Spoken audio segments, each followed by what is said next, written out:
Hi, Early Head Start family and community in general. Welcome to our first Early Head Start Rising Summer Series 2022. I am Zuly Vasquez, the Associate Manager of Early Head Start Programs here at the National Head Start Association. I am very excited to host these 6 Early Head Start webinars as part of our Early Head Start Rising campaign. If you would like to know more about the Early Head Start campaign, please visit our website. The link will be in the chat later as well. In the next 6 weeks, we'll be addressing different topics related to pregnant women, infant, and toddlers up to 3 years of age. Today's topic is the future of early learning is relational. It is my honor to introduce our presenter today, Isabelle Howe. A little bit about her. She's originally from France. She was raised in public childcare and preschool in southern France. For 10 years or so until 2021, Isabelle was a partner at the Omidyar Group, Imaginable Futures. Isabelle founded and led the US education work there with a focus on early childhood education and two-generation approaches. The first time I heard about Isabelle was through Small Talks, a free newsletter about early childhood. As she writes in Forbes and other publications, she's currently writing a book on the future of early learning. She's also serving on multiple boards of impactful organizations. Isabelle has been a close partner and ally of HeadStart for many years. She received the 2021 Global Mind and Inclusive Leader Award in Early Childhood. Her greatest moment of fame is a feature with Robert of Sesame Street in early childhood.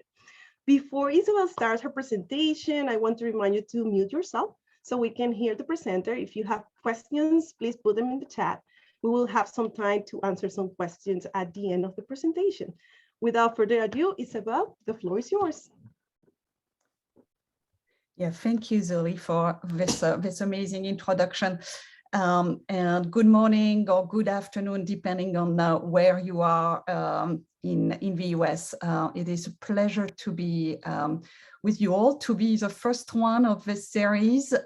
Thank you for inviting me to kickstart this learning series. Zuly, really appreciate your leadership on this. So before we start the presentation, let me upload my screen here.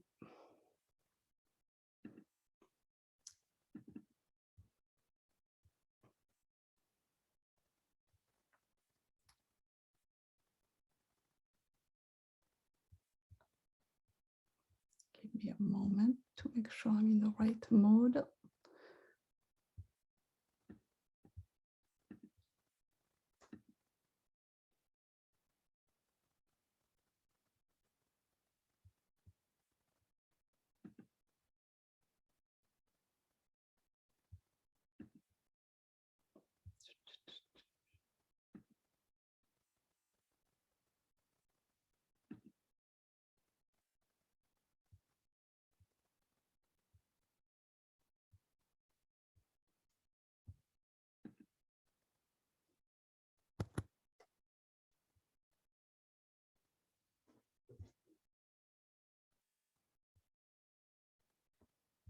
Still feel like you're seeing my, I don't know if you can see my screen in the right way, Zuly. Is that working well for you? Yeah, you can see it. Good. Mm-hmm. Perfect.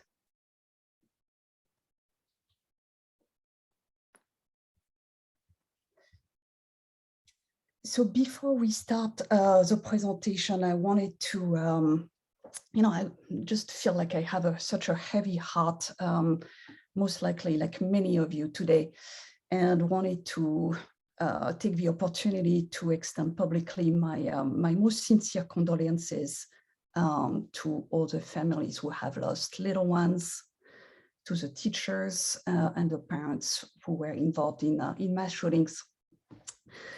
I was not, unfortunately, able to find the exact number of children at Robb Elementary School who attended HeadStart or early HeadStart, but I'm certain that many did.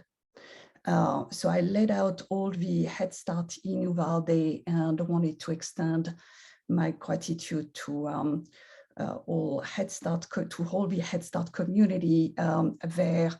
I know how important their presence has already been and will be in the months and years to come. And certainly please reach out to them if you know them. The community will need our support going forward.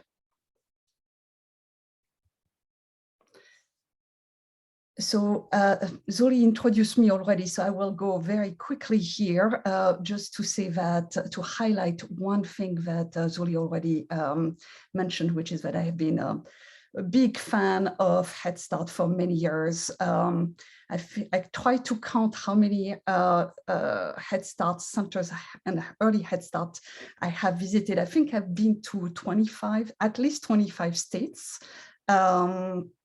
And I had the pleasure with the team at National HeadStart Association to be part of the inaugural conference on innovation with HeadStarter Network, and to have been part of every single one since then. So, but I've also attended many other events with HeadStart and contributed to many other reports and other things that HeadStart has asked me to do. Anything that HeadStart has me to do, I do. So I'm really a big fan of the work that you all do.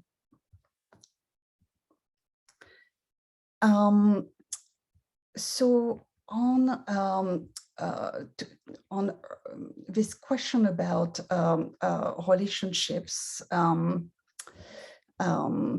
I wanted to start by saying that I have been quite puzzled, actually, by a topic that research has been highlighting for a very long time as it pertains to relationships, and the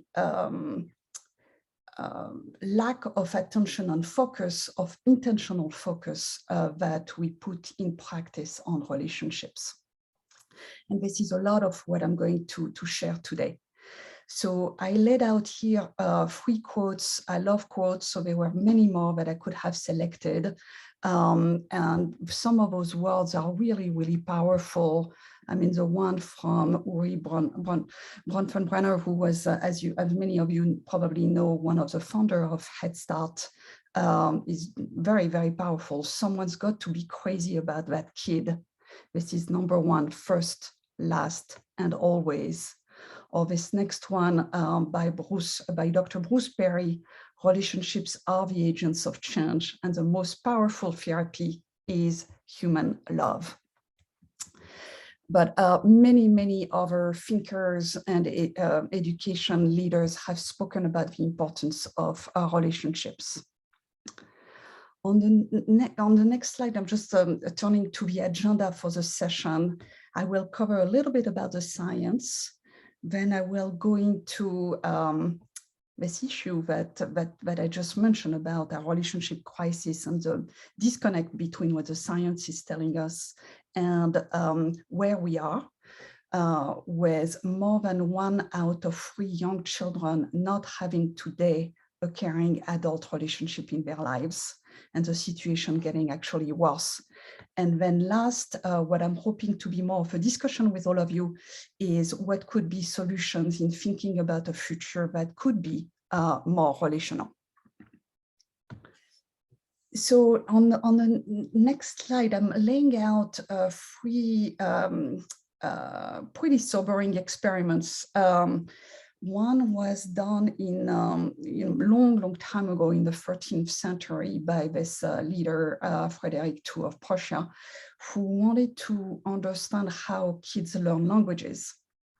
So he had selected a group of 50 babies and separated them from their moms, had asked some caregivers to take care and feed the little ones.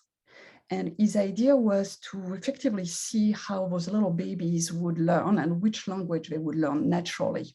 So the caregivers were instructed not to give any, to not speak certainly, but also not to give any form of care and love to those babies. Well, in the experiment, we will never know which language the babies will end up speaking, because all those 50 babies very sadly died. And this is one of the experiments that a lot of people say and point out to the importance of attachment and relationships and love in our little babies. More closer to us in the 1950s, an American psychologist who has now been very controversial for the experiment on animals, his name is Harry Harlow, ran some number of experiments for many years on monkeys, and isolated them from initially their moms, and then isolated them all together for several months, so of 6 months, 12 months, and 24 months, and then looked at how the little monkeys were doing after these periods of time. Well, what he found is, it's actually called a pit of despair for a good reason. Whether it was any period of time, the monkeys, the little baby monkeys, showed meaningful impairment. Socially, behaviorally, cognitively.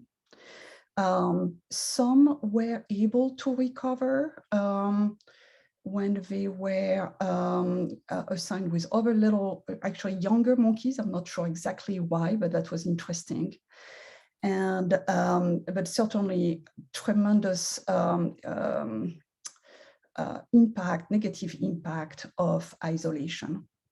And then on humans, we all know it's certainly not a coincidence that in many countries, solitary confinement is one of the most gravest, toughest forms of punishment, because when a prisoner is isolated from others, the mental health and cognitive impairments are quite dramatic. So this Harvard psychiatrist, Stuart Gratian, has studied this and concluded on actually a specific psychiatric syndrome from solitary confinement. And even the UN, which I find very, very interesting, considered solitary confinement exceeding 15 days, so pretty short amount of time, to be a torture. So relationships clearly matter for human survival. You probably have heard already of this situation in Romania, where in the 1960s, a communist dictator named Ceausescu took power. And he had a grand vision for Romania, which was to increase economic output. And to do this, he was going to start with increase in population. So he took a number of measures, such as a lot of pro-natalist measures, such as forbidding contraception and abortion, and a number of measures that led to population growth in the country. But sadly, that did not translate into economic growth. So a lot of families were left in deep poverty, and a lot of them ended up having to abandon their babies in orphanages as they couldn't care for their extended families. The estimates have it at a few 100,000. The latest number that I've seen on how many children were left in those orphanages is a little bit above 600,000 little ones were left in those institutions. In the 1990s, when this dictator was out of power, the orphanages were discovered, and many of those children were adopted in Canada, in the UK, and a small number in the US. And so some researchers started to look at the differences between those little ones who were adopted and those who had to stay behind in those orphanage institutions. And effectively, this is one of the really interesting and sad, of course, but interesting research on human beings and the effect of relationship and attachment. What they found is meaningful impact on the size of the brain and on the brain power as well. So the size of the brain, which are the left charts here, show that it's about a 10% difference in the exact number. I think it's a 8.9% difference in brain size between the babies who were adopted and those who stayed in the orphanages. So considerable difference in the size of the brain and the ability of those brain to develop when babies are exposed to healthy, nurturing relationships. And then the other graph here in the middle with all these dotted, all these dots here, plotted dots, really interesting. It shows that effectively the longer a child stay in orphanage, effectively deprived from relationships, the smaller the brain looks and is. That effectively shows the importance of love and caring relationships in child development. The other research, which I think is a little bit more hopeful, is that for those children who were adopted, they were able to recover nearly fully on many dimensions, especially if they were adopted before 24 months of age.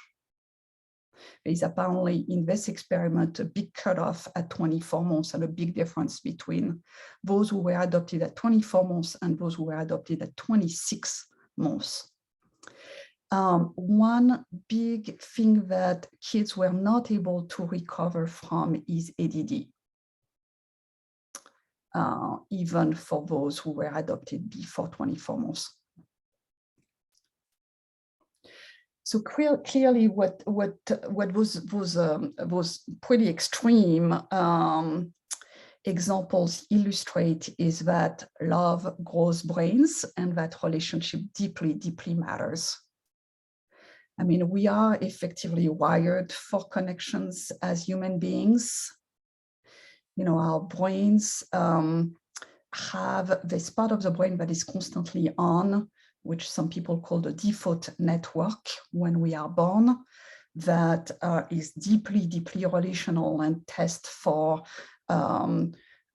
trustworthiness of others around the baby, effectively.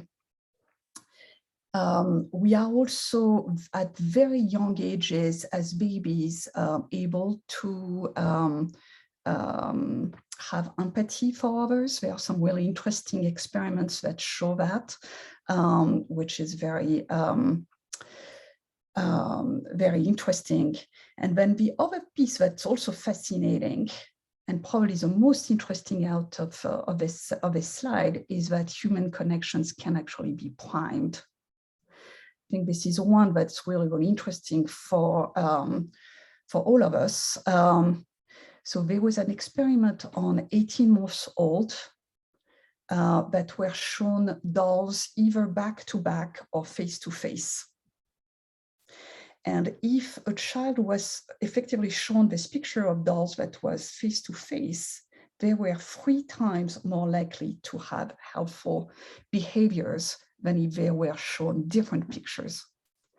So what this experiment shows is that we as either parents or teachers or adults around young children can have meaningful impact in showing helpful behaviors that will then translate in more helpful behaviors in those young children.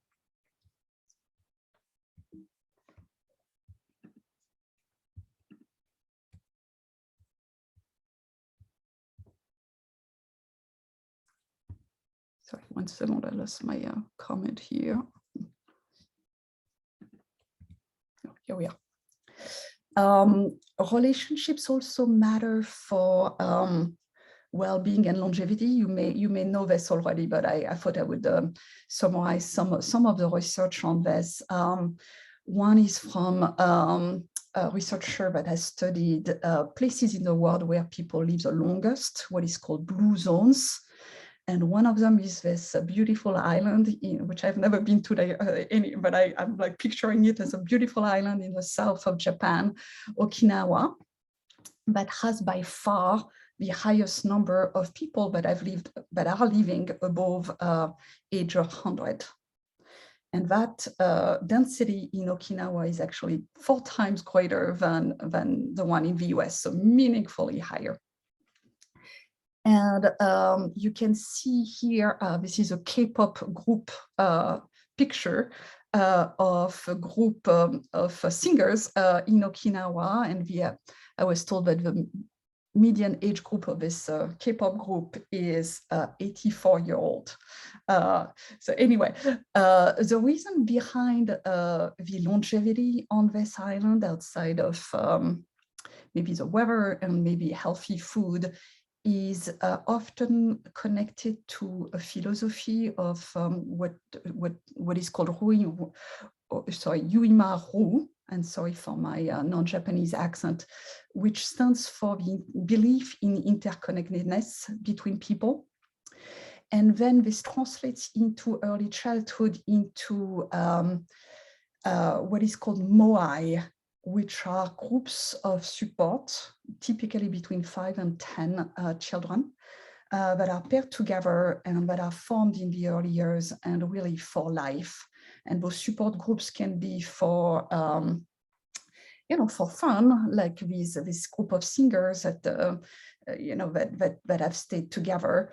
But they can also act as support for financial reasons or other reasons. Anyway, a very important type of interconnectedness that exists in Japan and that I would love to see more in the US, and we'll come back to that in a few minutes. Separately from the blue zone in the US, there is a center at Harvard that has studied for now 80 years a population and tracks them across all this time to see what helps people live longer lives and fulfilled lives. And if you have not watched a TED Talk, there's a great TED Talk on it that's really fascinating, where effectively, there is one conclusion, which is relationships.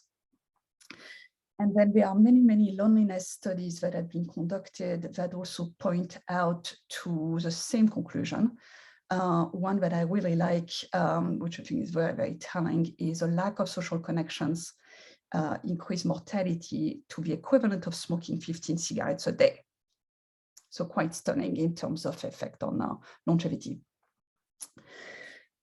Same for relationships matter for resilience to adversity.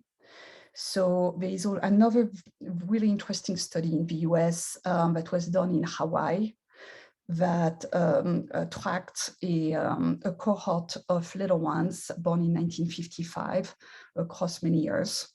And the researcher noticed that about 1/3 of those kids who were exposed to high adversity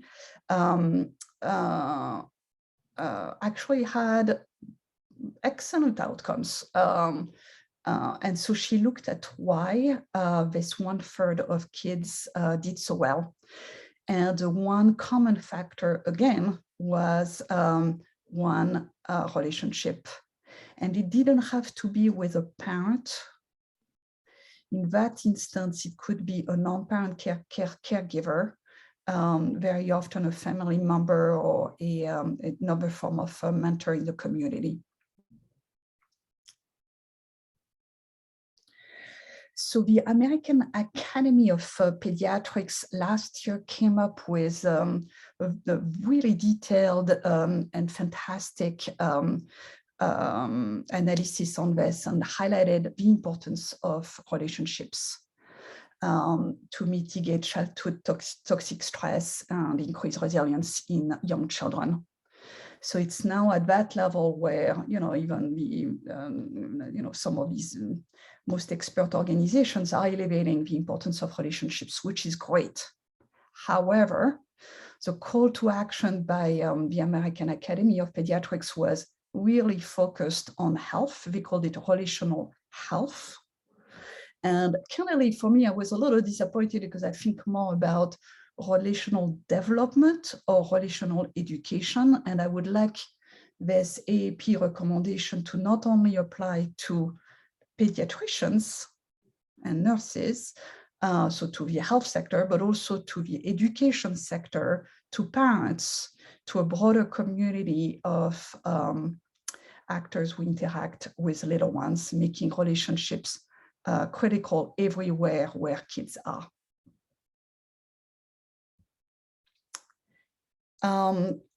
Relationships also matter for school performance. This is not in early childhood, this is in elementary, but there is this really interesting study in Michigan that showed that relationships in schools, which they call social capital, had a 3 to 5 times greater impact than more funding into the school, which I was really surprised about. Same within HeadStart, or in a different way. This was done in New York City. An interesting experiment that looked at 3 groups of families that were assigned to either a neighborhood school in the first group, or a neighborhood school paired with effectively a family buddy in the second group, and then a third group which was just assigned to a normal classroom within HeadStart. And what it showed is even that small change of having a family assigned to a neighborhood school and having a buddy family, if it increased materially by 1 from a baseline of about 3 relationships within that family, the number of connections. And really interestingly, it also had positive impact on attendance from children, especially in the winter months, which is not surprising. If I think as a parent, if you have other people that live in your neighborhood and or that are have been assigned as your buddies, you're more likely to call on them. And so for transportation, or if you have something in your life that comes up, you are more likely to count on them as a result of that. So a small intervention, but really interesting in terms of impact and outcomes on attendance, which, as you all know, is very, very related to outcomes for children.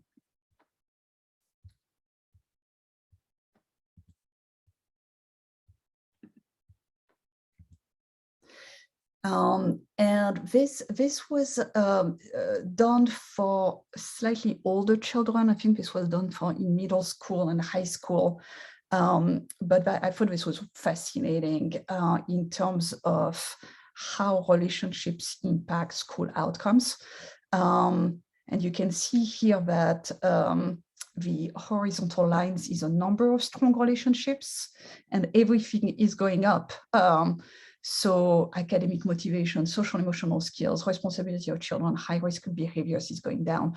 But what it suggests here that the more relationships a child has, the better outcomes are as a result of those relationships. One question that I wanted to come back to is, when does it matter? Because I know that a lot of you are with early HeadStart. It seems like really the earlier the better. As I mentioned, in Romania, it seems like there was a big cutoff at 24 months. In a very, very recent study that was published last year by Dr. Bruce Perry and meaningfully advertised in his book with Oprah Winfrey, there seems to be another cutoff at 2 months. where if a child has had negative relational experiences before month 2, that's actually worse than if this child has terrible things happen to him or her in the rest of the next 12 years of their life. So it's a really interesting, it seems to me that the research is still evolving on this question, but certainly what my takeaway is that the earlier, the better on relationships and on love. So just to summarize again, like some pretty big takeaways from these past few slides. One is, the science could not be clearer on the criticality of relationships, not only for our human survival, but also for thriving. It seems like at least one caring adult relationships matters and can make a difference. And that more relationships are better, but really one is what matters the most. That this caring relationship does not have to be a birth parent. I think this is really important. And that teachers often play this critical role and this critical loving relationship for the child. And early matters, as we saw, maybe very early matters. And then something that I didn't cover, but that feels so obvious to me in the middle of the pandemic, is that our world is deeply interdependent, maybe growing more and more interdependent and interconnected. So those relationships also matter at many societal levels. So where are we in practice on relationships? It matters so much. And as I mentioned earlier, we are not doing great. And if anything, we may actually be getting worse. So I will look here at two things. One is breadth of relationships. So in fact, like how many relationships does a child have and how is it evolving? And depth, which is how close and how positive are those relationships. So here I summarize with all these little circles of relationships, the 4 key circles of relationships of family, teachers and school staff, little friends and peers, and then more broadly, you have like a little bit of a catch-all, community and mentors, which can also have faith leaders, sport coaches, other adults that surround children. And I show here what I think is the evolution between, over the past 30 plus years. And I found some data on 1990 versus today. It's not as precise as I would like it to be. And this is actually probably a really interesting area for further research. But certainly if you look at the trends, which are these arrows here, and in red showing a negative trend in how those relationships have evolved, green a positive trend, and then in black, stable, reasonably stable. You can see that the number of teachers and school staff actually is reasonably stable. It's about 60% of little ones that are in external care, whether it was in 1990 or today. There hasn't been a lot of progress on this. And a lot of negative trends relative to I could pick a few, but certainly the average number of kids per family is going down. So little ones have less siblings. Another one is they are less adult friends. So less adults around families overall. And there has been a very meaningful decline in the number of friendships that adults have in the US, which is really interesting over the past 30 years. I could go on, but some really interesting trends that show that the circle of relationships is getting smaller. And as we, to connect back to what we just saw a few minutes ago, the more relationships, the better, generally speaking, for education outcomes. So this is not a positive trend, this is a negative trend.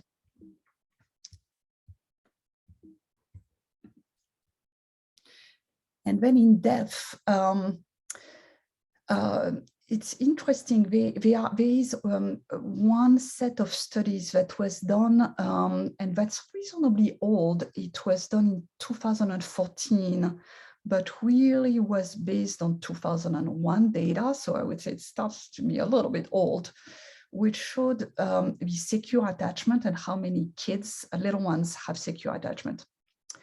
So based on those data, 40% of children had an unsecure attachment. Some more recent data have also shown the same number, and I don't think it's a coincidence. Exactly 40% of young children do not have a caring adult relationships across home, school, and community.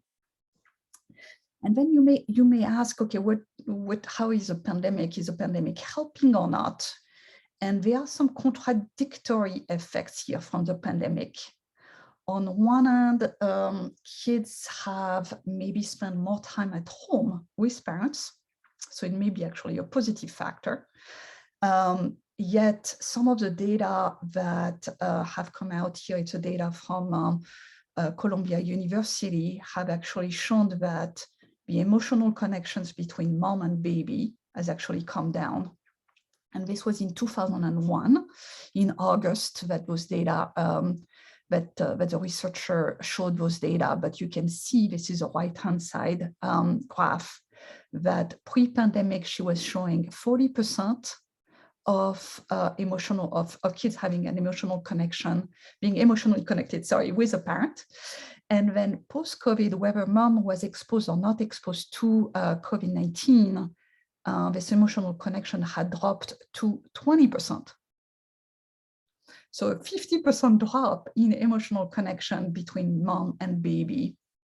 What the researcher has shared with me recently is that, and she's about to publish some new results, is that maybe in this new wave of the pandemic that we are in since Omicron, this emotional connection may actually be getting back stronger, because simply families might be a little bit less stressed with the disease than they were at the onset of the pandemic.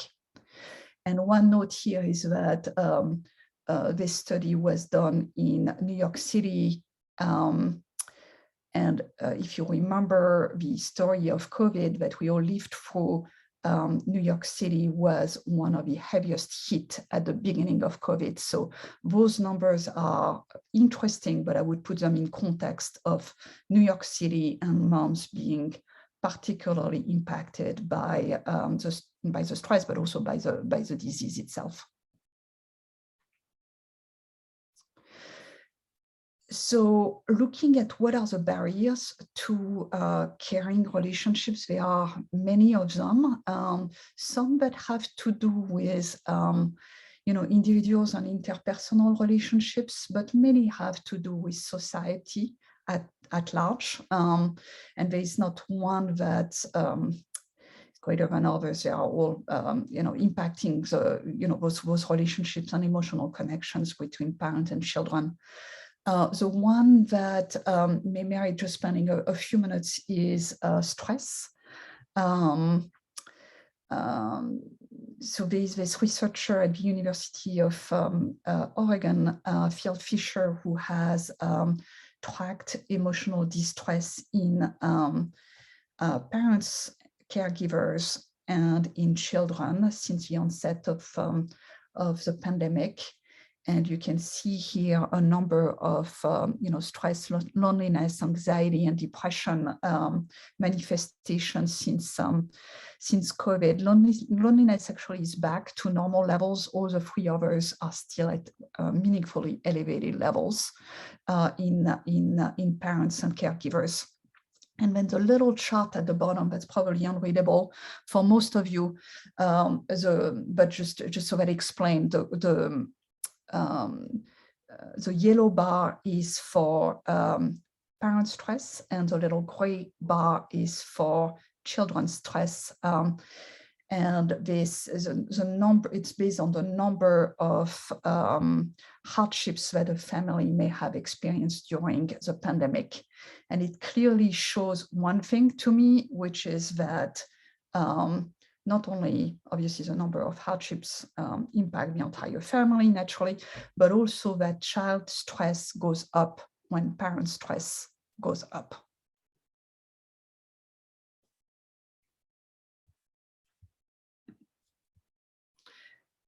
So looking forward, and this is where I'm hoping we can have more of a discussion and invite some of your questions and some of your comments and reactions, is really my hope, which is for the future of learning. And I put early into brackets because I think it's actually future of learning overall, to be a lot more focused on relationships.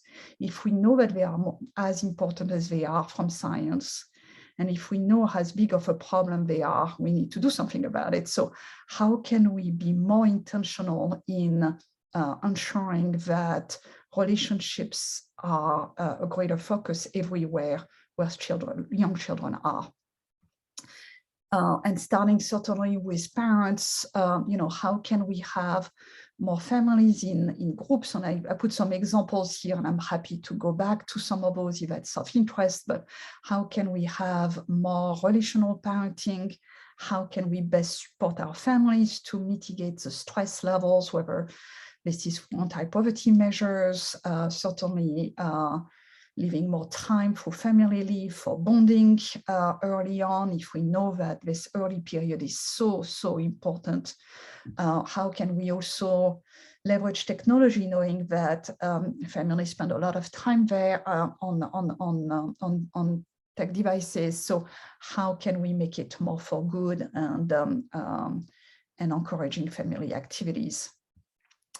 Also hoping for schools to be more relationship-centered.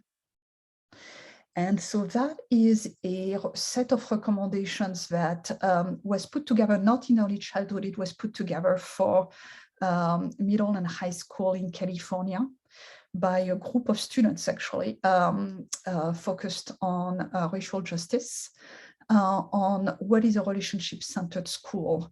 And I thought, frankly, that their 5 recommendations were so pertinent to the early years of uniting social emotional learning and academics. So thinking about a whole child, ensuring that all students reach their full potential regardless of race and zip code, how to provide staff with the capacity and conditions to connect with students. Here they didn't mention family. I think it's I would add family for us in early childhood, because that was done for later years. I think they miss families, but I would insist on families, on how to address trauma, build resilience, and confront bias to create healthy relationships, and how to lead together with students, parents, and staff working together on a shared vision.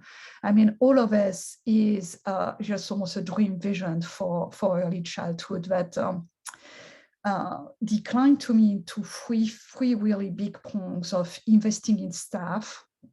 And certainly this starts with compensations, but also invest in social emotional learning, mental health supports for staff, also an ability for staff to connect. So just leaving time to connect with each other or across centers. Invest in staff also in the form of professional development, what we are doing today in some small ways. Also creating space for, the second prong is just creating space for relationship building. It sounds really obvious, but it's so important. I mean, one early childhood teacher was sharing with me recently that they opened the library. So they had a little library and they opened it to free access to families. And that led to meaningful changes in relationships between families and teachers. Some small things that can be done to really foster relationships among parents, among learners and staff, among staff members themselves, and maybe among little learners as well. And then the last one, which I know HeadStart is really a shining star in this, is value family engagement and valued young learner voice in the future of learning. And then, if you think about the third circle that I showed earlier, were the little friends. So how can we encourage relationship with little friends? I think there are two ideas here. One is just simply letting kids play. And free play has been shown to have so many benefits on social, emotional, on academics, on physical health. Yet we know that physical play is unfortunately declining with more screen time, less time spent outdoors, and also that it's very unequitable. Kids from lower income backgrounds generally have lesser time for recess than in higher income resource schools. They also have less access to parks or playgrounds. So play is also inequitable in our society. So this is a thinking about how can we encourage relationships among peers within the classroom, outside of the classroom through play is also one of the big takeaway for me. And I had introduced this example of the island of Okinawa with those groups of moais, these groups of 5 to 10 kids who were paired together at very early age groups. And I just would love to discuss with a group here, but is this an idea that we could maybe start thinking or piloting in some head starts of having groups of families that connect more together to encourage friendships and relationships among parents and families? And this may be something you do already, but just curious about this idea as a way to foster relationships at very little cost societally. And then relationship-centered communities. I have done a lot of work on this concept of intergenerational approaches. And I just highlighted one example here, which is in South LA, called Gen Exchange, that had older adults come into early elementary classroom to mentor little kids for reading primarily. But what we saw out of that experiment is many, many, many benefits. We saw greater academic outcomes for children, greater attendance for children, greater social emotional learning, greater social emotional, many other benefits. We also saw a lot of benefits for the older adults involved. One that I love, which I find really amusing, but really telling, is that the grand adults who were involved lost weight. And they lost weight probably because they were more active as a result of coming to those classrooms. But I also think that they had a greater sense of purpose by being involved with the little ones. So that particular program, and there are lots of those programs that exist now in elementary schools, I would love to see it for early childhood.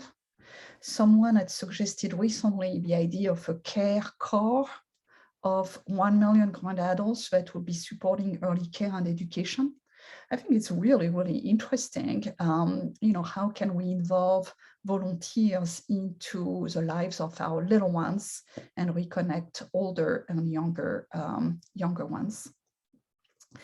And then some communities are doing this very well within neighborhoods or zip codes, whether it's Harlem Children's Zone that has a terrific cradle to career program starting in early childhood, or my favorite one is this program in Tangelo Park, which is right outside Orlando in Florida, where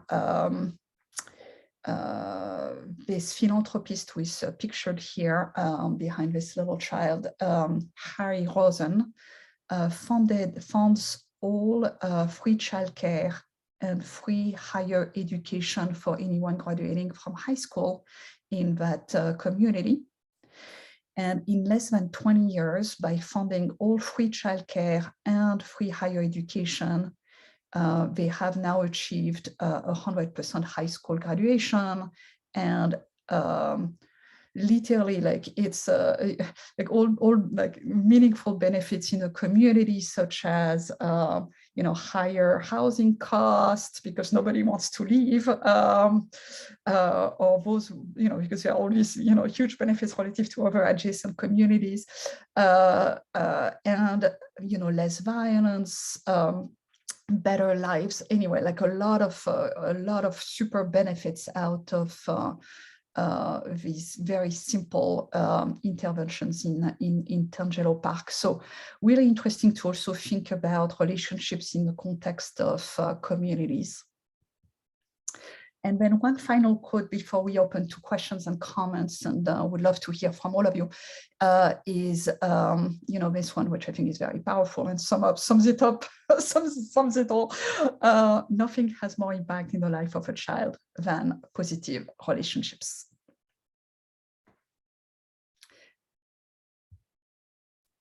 So thank you for listening to my to all those different examples, but I would love to hear from you and hear your questions, and let me see if I can access the chat as well.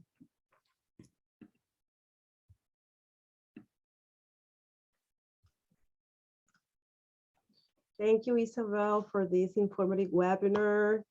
I enjoy how you took us back in time and showed us all the experiments related to the importance of relationship and why it matters for overall well-being and brain development.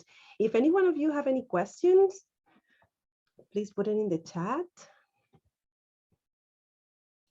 Yeah, and it could be questions, or it could be also, I would love to hear from you anything really interesting that you're doing on relationships in your centers as a way to inspire others.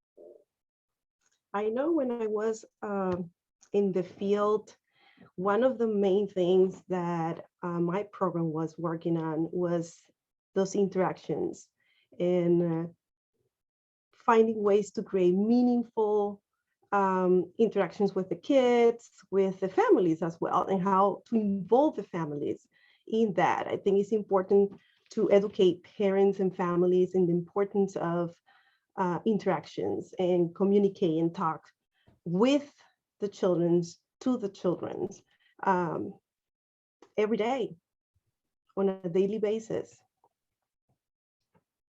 Any comments, any questions?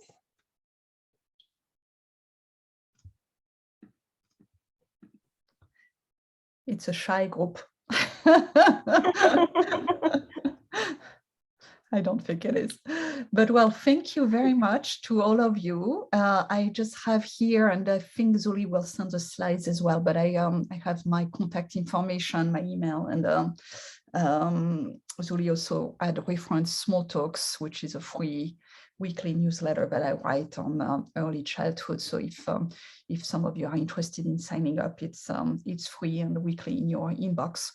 But thank you, everyone. Thank you, Zuli, again, for organizing this session, and wishing everyone a great rest of the week, and really appreciate all the work that you all do, so meaningful for children, families, and all of us in the US. Yes, thank you all for attending this webinar. Thank you, Isabelle, again. I would like to invite you to take action with information you received today. And let's reflect, what is one thing you could do with the knowledge you acquired today? What is one thing you could do to increase meaningful interactions with the children in your care? I believe knowledge is power when it is implemented and shared. So please help us spread the good and be the light to others. I want to thank all the members for supporting our mission. If you would like to be an NHSA member, please visit our website, link in the chat. Next week, we have our second webinar. The topic is neural nurturing. It makes a difference, with Deborah McNellis. She will be talking about one of my favorite topics, brain development in the early years. Do not miss it. One resource I want to mention to you today is the webinar we hosted about trauma and young children in response to the tragedy that happened in Uvalde, Texas. Last week, this is something still heavy on our minds and heart. If you're interested, we have the recording available for all of you, and multiple resources to cope with trauma and other resources related to it. The link is in the chat as well. Last but not least, please fill out the survey in the chat. You should have the link there. We want to hear from you, and how can we better support you. All right, early HeadStart family and community, this is all for today. Let's keep rising together. See you next week.